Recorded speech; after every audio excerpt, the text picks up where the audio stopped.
Assalamualaikum. நான் ஃபேங்க பேசுகிறேன். எனக்கு என்ன பண்ணுறேன்னா அஸ்ஸலாமுஅலைக்கும். நான் உங்கள் ஷிஃபா குக்கிங்லேருந்து பேசுகிறேன். இன்றைக்கி நம்ம என்ன ரெசிபி பார்க்க போகிறோன்னா, இட்லி மாவு மட்டும் இருந்தால் 10 நிமிஷத்தில் சூப்பரான ஜிலேபி பண்ணிடலாம். வாங்க எப்படி செய்கிறதுன்னு சொல்கிறேன். ஒரு பேனில் 1 கப் சர்க்கரை எடுத்துருக்கேன். அது கூட 1/2 கப் தண்ணி எடுத்துக்கலாம். தண்ணி கம்மியாக தான் எடுக்கணும். இப்போ இதை அடுப்பில் வச்சு கொதிக்க விடுறேன். மாவு ரெடி பண்ணுறதுக்கு 1 கப் இட்லி மாவு, 1/4 கப் கார்ன்ஃப்ளவர் மாவு, ஒரு 1/4 ஸ்பூன் உப்பு சேர்த்துக்கோங்க.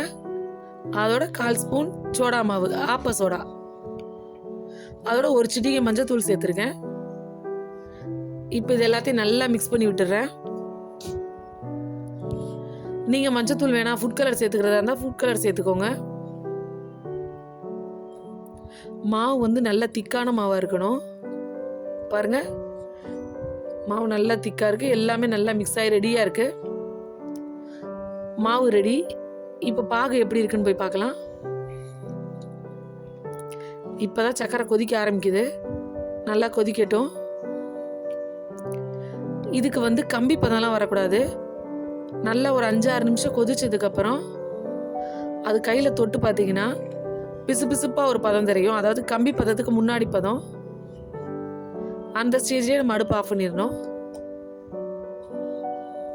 பாருங்கள், ஓரளவுக்கு கொஞ்சம் நல்லா கரைஞ்சி திக்காயிடுச்சு. இப்போ தொட்டு காமிக்கிறேன் பாருங்கள். பார்த்தீங்களா, இந்த மாதிரி ஒரு பிசு பிசுப்பு தன்மை வந்ததோட அடுப்பு ஆஃப் பண்ணிடலாம்.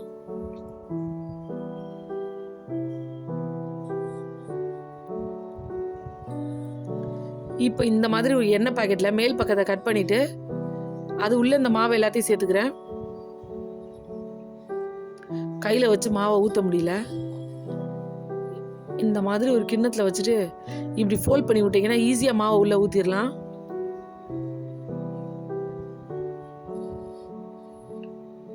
இப்போ நம்ம வச்சுருக்க எல்லா மாவையும் அது உள்ளே சேர்த்துட்றேன்.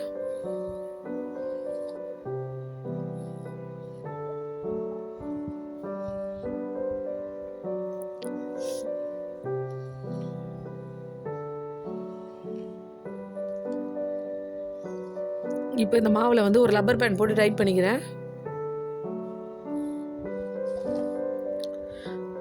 இட்லி மாவு மட்டும் இருந்துச்சுன்னா பசங்க ஸ்வீட் கேட்டவுடனே டக்குன்னு நீங்கள் இதை செஞ்சு கொடுத்துடலாம்.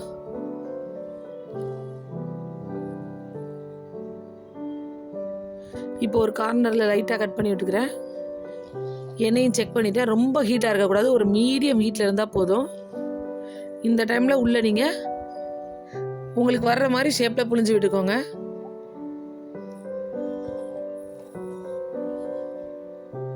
ஏன்னா இது இட்லி மாவுங்கிறனால அவ்வளோ பர்ஃபெக்டான ஷேப் உங்களுக்கு கிடைக்காது. பாருங்க, ஒரு பக்கம் கொஞ்சம் முருகலாக வெந்ததுக்கப்புறம் இன்னொரு பக்கம் திருப்பி விடுங்க. ரொம்ப கருகிடக்கூடாது, ரொம்ப சாஃப்டாகவும் எடுத்துடக்கூடாது. கொஞ்சம் கிறிஸ்பியாக இருக்கையில் எடுத்தால் தான் நம்ம சாப்பிடும் போது டேஸ்ட்டாக இருக்கும்.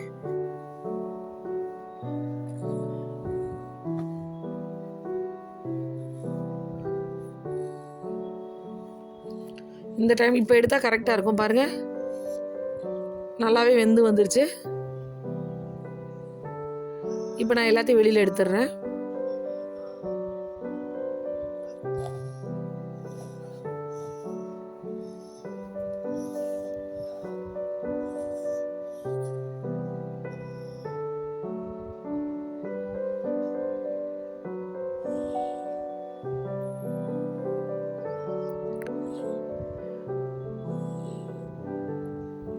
இதே மாதிரி எல்லா மாவையும் சுட்டுக்கோங்க. ஆனால் நீங்கள் ஒரு பேட்ச் சுற்றி விட்டுட்டிங்கன்னா முன்னாடி எடுத்த பேட்சை சீனி பாலில் போட்டு எடுத்துருங்க. ஏன்னா கொஞ்சம் சூட்டோடு சேர்க்கும் போது தான் நல்லா அது பாகு உள்ளே உரியும். இப்போ நான் உங்களுக்கு சீனி பாலில் போட்டு காமிக்கிறேன் பாருங்கள்.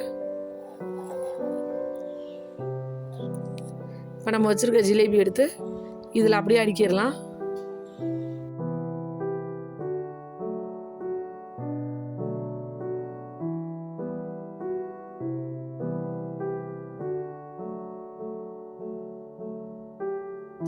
பாருங்கள், ஒரு பக்கம் கொஞ்ச நேரம் ஒரு 5 நிமிஷம் ஊறினோடனே அடுத்த பக்கம் திருப்பி விடுங்க.